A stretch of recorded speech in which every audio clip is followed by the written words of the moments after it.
Good night, everyone. Thank you all for logging on. Tonight, we're dealing with episode number 7 as we continue with the Record Keeper series. Tonight, I'm joined with Elder Jaron Mark and Madam Brittany Escourse. So I can't wait to hear their reaction to this episode. But before we go any further, I just want to take a moment to remind everyone to please download our church app, the Grandview SDA Church app. It is available. It's available on iOS devices and on Android. It's live now. So go ahead, get the app so that way you can follow with the episodes. The episodes are airing here on Facebook, on YouTube, but also via our church website, grandviewsda.com, and also via the app. So you can take it with you.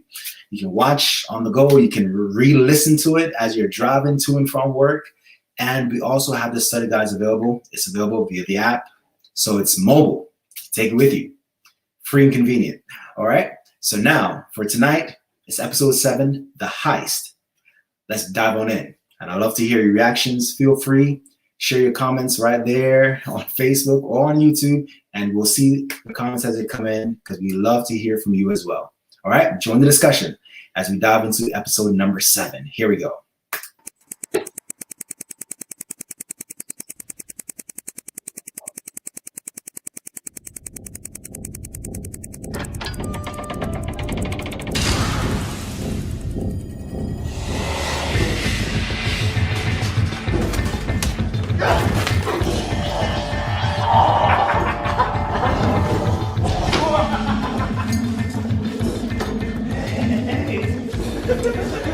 Hey there, pretty lady. What's in the box? Yeah, what's in the box, Is huh? this something for me? No, it's for me. No, you got the last box. Well, I'm the eldest, so that's why I always get the last. saying that. I got your hat. I got your hat, good sir.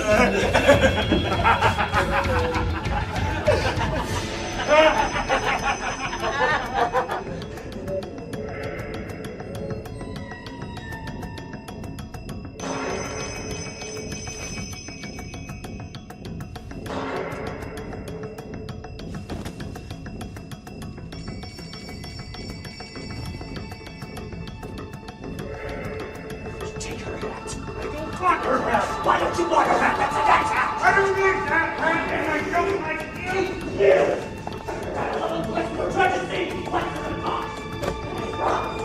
I wanted that box. All of you.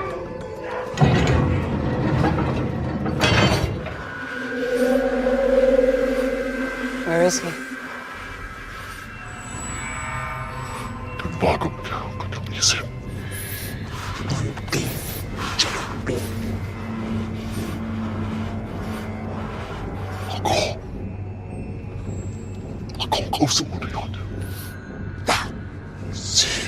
I'd be happy to talk with you anytime, Uncle.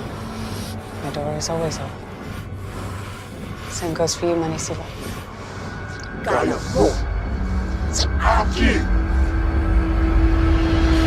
Pagpalain ka na, watilata niya. Kakabang. Stand down. Both of you. Right now.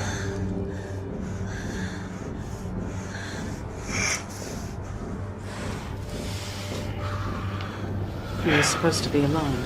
So were you.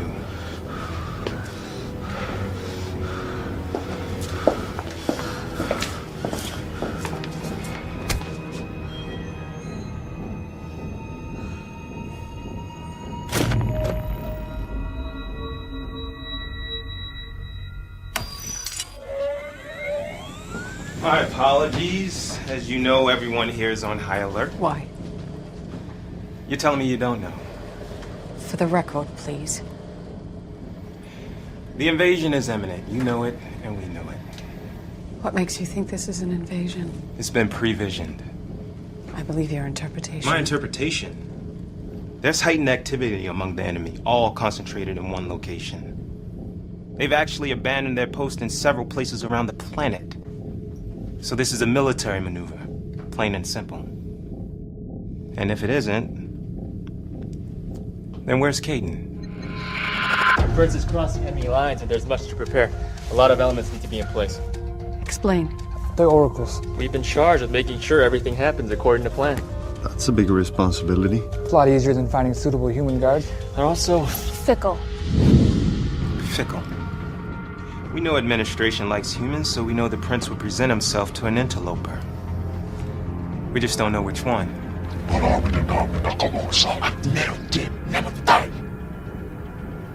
Someone has to have been chosen by now, but we can't seem to find anyone who fits the required criteria. we found one who is trustworthy. She was everything the oracles predicted. Perfect. But there's one really big problem. She's living in the wrong town. What? The prince is supposed to arrive here. But the intermediary is... He's over here. How did that happen? This is one of the most important oracles. We know. Everything hinges on it. That's true, but Fixed it. How? Administration warned us ahead of time, so we manipulated the system. That was Caden's idea. A census. They made it mandatory that all peoples return to the town of their birth. That was Caden's idea, wasn't it? He hasn't even arrived yet, and both the angels and humans are hunting him. He'll be fortunate to last a week on the run. Traveling is difficult and hiding. It's expensive. He'll need money in order to survive. What are you going to do about it?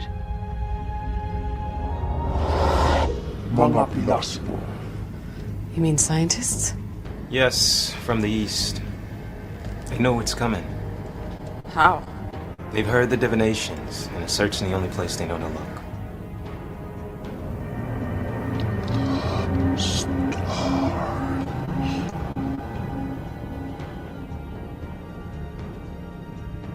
What are they looking for? Conjunction, an eclipse, anything significant? But aren't those kinds of things happening all the time? Yes, which is great for us.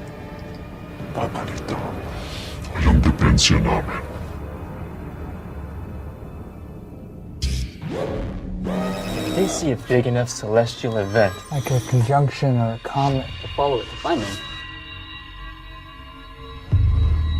So you'll open their eyes. Their eyes are already open. we need to open the sky.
May I ask a question?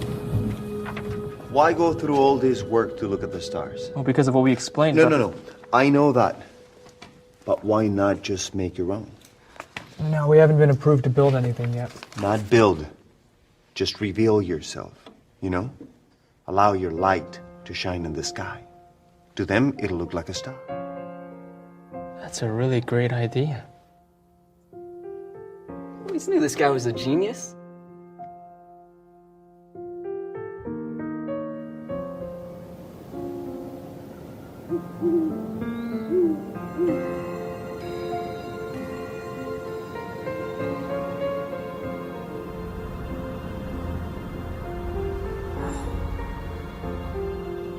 Hana, you wanna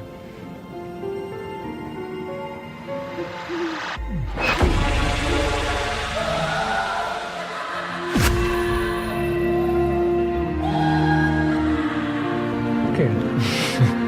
Go ahead.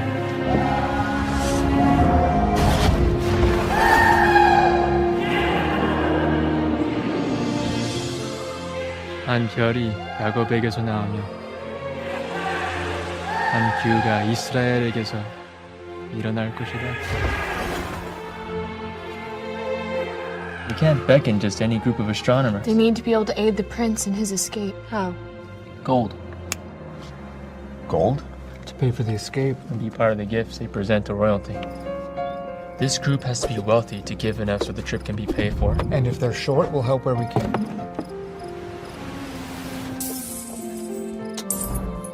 The other catch The is group has to be foreigners. Why? because many of them are royalty, and a kingship from a nearby region arrives. It'll threaten the local leaders. So it has to be somebody from far away so the local government is not threatened. But not so far away that it'll take them too long to arrive. Which means that they have to leave early enough. So that they appear exactly when the prince needs them. Even one step ahead of us at every turn. But all that's about to change. How so?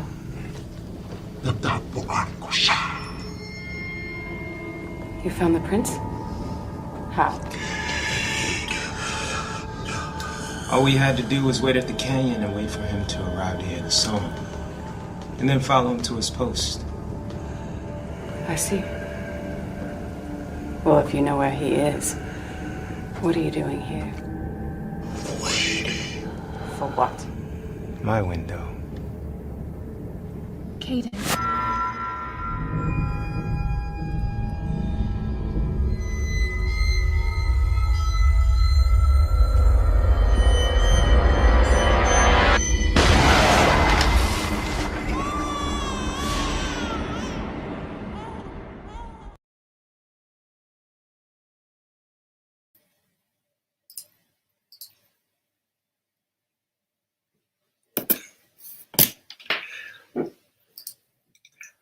All right.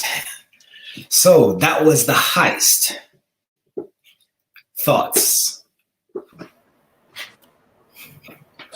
Well, it's definitely my favorite episode so far. Okay. So far, because it Please feels share like, why. Please share why.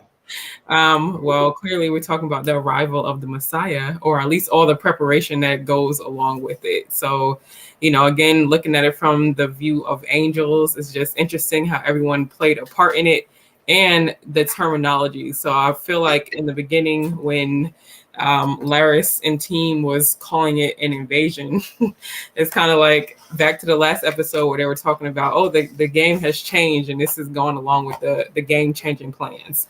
So definitely seeing the hype and then just, I don't know, the excitement of the Messiah, like he's on his way. So Yes. Now there was something very interesting that I noticed right at the very beginning. Right now, it doesn't really have anything really to do with the heist or the birth, right, or the arrival. But I did notice something very interesting, and it's the interaction between the two set of angels, right? Mhm. The good angels, those that are desiring to fulfill the will of God, and those that are trying to stop it. Yeah. When confronted, when the good angels are confronted by the demonic angels, I noticed that Rhea does something very interesting. And I thought, wow. And it was very revealing of really, this is spiritual warfare, right? Where in the face of confrontation, when she felt attacked, she actually quoted not a curse, but she quoted a blessing.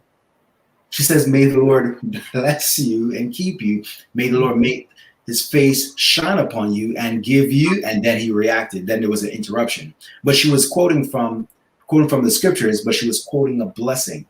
It really stood out to me because it made me think, I'm like, wait a minute. If confronted, if someone wants to attack me in any type of way, would I think, let me quote a blessing for this brother or this sister, right?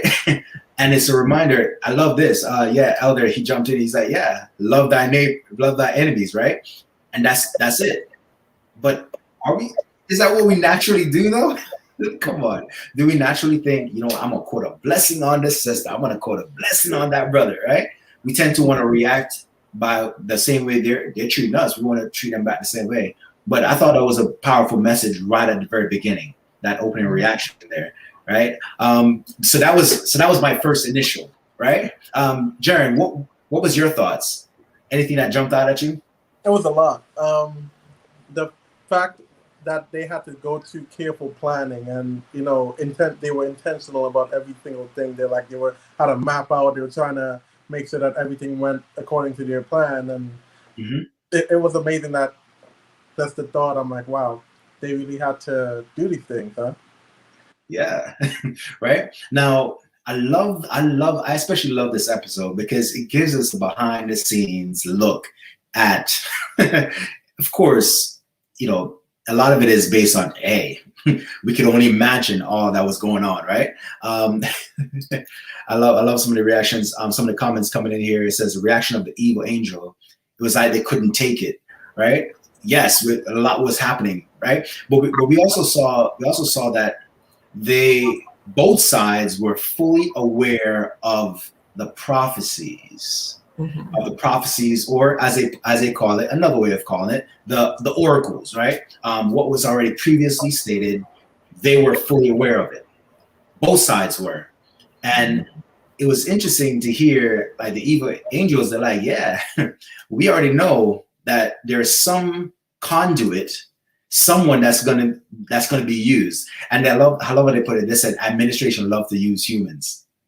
Right now, what do you guys think about that? What are your thoughts on that? Oh, you guys are muted. If you want to go ahead, Brittany, first, you can go. I was trying to let you go first, Jaren. But I feel it's been the theme throughout all the episodes so far. That, of course, they're talking, the first episodes where we first started, then going on to Cain and Abel and all the stuff that went on with that, all the way down to where we are now. And the theme seems to be that, yes, they are using humans. And then again, thinking back to last episode where they did kind of joke on us in the sense that we're kind of weak, but then bringing it back to how powerful we are. And this kind of is a nail in the coffin to show that we are powerful, and also to remind us, and this is just, I guess, foreshadowing for where we are now, is that the only reason that most of us stay steadfast and are able to try our best to stay on track is because we're following behind someone else who came in the form of a human. And it's, to me, just, if he could do it, we could do it. It's kind of one of those things. So I feel like it's a symbol for the most part, just to show how powerful we are, but then also to show how non-weak we are. I like that. Yeah, Jaren, you want to jump in? Yes, I also second everything that Brittany said is true. I agree with that. And that God uses us as humans to be collaborators with Christ, as the text says, that we have God has given us authority. So, yeah. Yeah, right? Now, I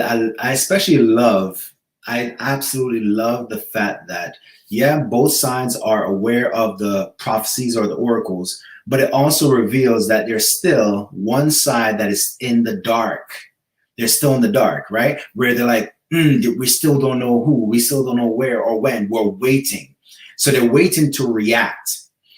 But I love that the plans of God is not reactionary. He's not reacting to what the devil does. The devil has to react because he's not all knowing, right? He's not in the know with everything. So he's waiting to see what God does, and then he tries to mess it up. But each and every, I love how they put it. That, man, you guys seem to be a step ahead of us each and every time, right? But it's like, no, God is not just a step ahead of you. He's light years ahead of you. You're just trying to play catch up. And it gives me hope, and it gives me peace, because it lets me know that there isn't anything happening in my life that God is like, oh, I'm sorry, I didn't know that was going to happen. Like, oh man, that's a big surprise. God is fully aware, and he is setting things in motion. He has his plans, and they're coming to fruition. Yeah, Jaren, you want to share a thought? I want to be careful how I say this, but all right, it's almost as if the things that Satan and his angels do, it's almost as if they accelerate the things that God does. Talk to me. Because they're trying to sabotage God's plans, right? Uh-huh. And God knows, He's all knowing already. So the things that they do helps to fulfill the things that God already has. Well, it's not that He's using them, but it's almost like, okay, I knew they would do that anyway. So okay, y'all do what you're doing. You're gonna help the Messiah get to Bethlehem, you know? I actually agree with that. That even the evil that the devil and his angels do, God still uses that to fulfill His will. You know, that what they meant for evil, God still turned around for our good, right? So even when they think, okay, yes, we're going to hurt those humans, God is like, no, I can use that. I can bring a blessing out of that as well, right? No matter what situation that we're in. And once again, it's hopeful. No matter what situation that we find ourselves in, the Lord is still able to turn it around for our good, right? Any thoughts you wanna share there, Brittany? Yeah. What stands out to me, I should say, is when they were talking about the stars and the statement was made of confusion is our best defense. Yes. And it's crazy because we know that already, and they're showing it in the sense of, oh, stars, we're going to confuse them with the stars, but that still relates back to today, where if you look at this world, there's mass confusion, whether what to believe, not to believe. And it's like, I feel like, or not I feel, but they confirmed it here that definitely that's something that the devil uses to make sure that we don't get closer to the Lord, tied in with fear altogether. Mm-hmm. So Yeah. those two to me are his biggest defenses, but the fact that they use it here as, oh, just talking about stars, but really relating it back to the people. It's like they, like Jaren just said, that they're trying so hard to make sure that they don't fulfill whatever the prophecy is supposed to be. I hate at the end when he said he did find him, but we already expected that. But that goes back into the rest of the story. We already know how it ends. We're just watching it from an angel's perspective. So yes. Now I found that very interesting. The confusion is our best defense, right? Mm-hmm. Now notice that the confusion that they are projecting or presenting is based on the actual prophecies of God, right? Which lets us know that the devil uses God's word. Are y'all with me? Yeah. Where it's important that we understand the devil's not going to come with some off the wall crazy idea that's completely separate from God's word, because otherwise you already, oh, no, that's something you made up. But when he comes and he twists the prophecies of God, it's a lot harder for you to catch it, right? He and his minions or demonic angels, they're fully aware of the prophecies of God, and they use the prophecies of God to then twist it to create even more confusion. Now, you might be wondering, why am I highlighting this? Is because that's exactly what's happening today. So many, right now, there's so many people who are so confused concerning even the mark of the beast, because the Bible mentions the mark of the beast, right? So, of course, it's a lot easier. Let me just create more confusion around the mark of the beast and add all these different external things to it to cloud what the mark of the beast truly is. Now, for those that aren't fully aware of what the Bible actually teaches concerning the mark of the beast, yeah, you're going to be drawn away. You're going to be confused by all of the nonsense that is circulating out there concerning the mark of the beast, right? And I see the devil he hasn't changed his tactic. He's using the same methods. And I hope that everyone is really paying attention, because the devil has not changed. He hasn't changed. He's using the same tactics because he's limited, right? He's not that creative, right? Now, all right. So we know that it's really pointing and centering on what particular event. This episode is based on what? What major event is this one centered around? Spell it out for those watching that might have missed it. Well, it's the coming of the Messiah, but I feel like it's more so pointing to what the sign will be, as far as how people will know that it is him, and this is the time and this is the location, because all the episode is called the Heist. It's like everything is being planned. They're mapping it out, even down to the whole census of like, it has to be this location. It can't be anywhere else. And whether or not that's true, how it happened, but it's funny the way, we're going to have a census. You got to go back home. All right. So there's a census and, but what particular event? Jaren, you want to jump in? What particular event are we talking about? The arrival of the Messiah. Arrival of the Messiah. in layman's terms, I don't know what y'all talking about. What Messiah? Who's Messiah? What y'all talking about? The birth of who? Of Jesus Christ. Exactly, right? Let's go on. Let's say it. Yes. Right? Because I really wanted to highlight it because, yes, the census, we saw that. They talk about wise men coming from the east. They talk about astrology. We're looking at the stars, a sign that's in the star, right? And the Bible all talks about that, right? That there was a sign. They followed the star and it led them to the place of Bethlehem, right? And so we're seeing all this centered around the birth of a baby. And at the very end, I love this comment here. Sis, she dropped this. She's like, that cry at the end, it put a smile on my face, right? That might be the first time I ever heard someone say that, the cry at the end, right? But the cry is not just any cry, it's the cry of a baby. And it is cry that, yes, baby has been born. But it's not just any ordinary baby. This was the promised one, right? The birth of Jesus Christ, the Messiah.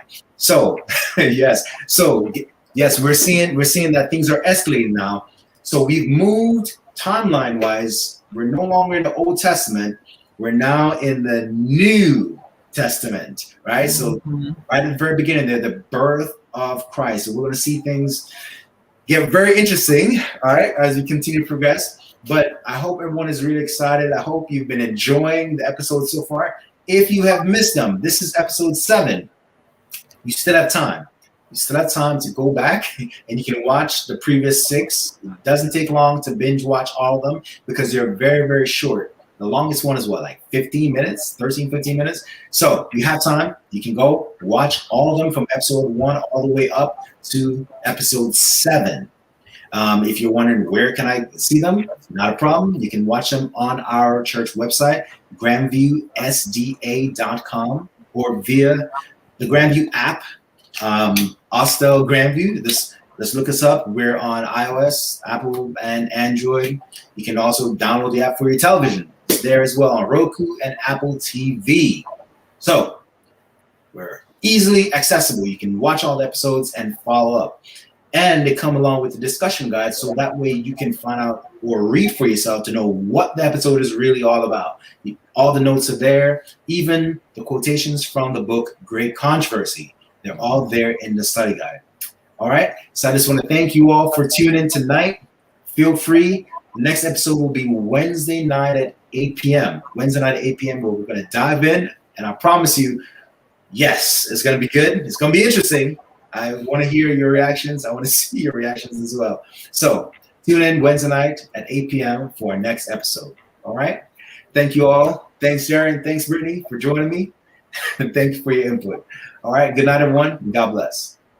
Good night.